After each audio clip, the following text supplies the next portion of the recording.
Hello everyone and welcome to another episode of Livin' La Vida Lidka. I'm Lidka and today I am sharing with you an easy breakfast recipe that I know you guys are gonna enjoy. It's a tofu scramble.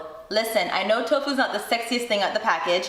Trust me, the first time I tried tofu, but like anything else, it depends on how you make it, and with this recipe, you can rest assured you're gonna be blown out the park. So without further ado, let's get started.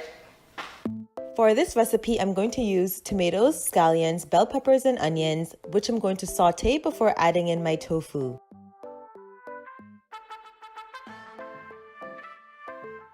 Then I'm going to heat up my corn tortillas and top them with one of my favorite hummus.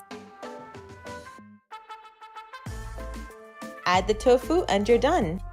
This is so good. I mean, I know I always take a taste of my food and say it's so good,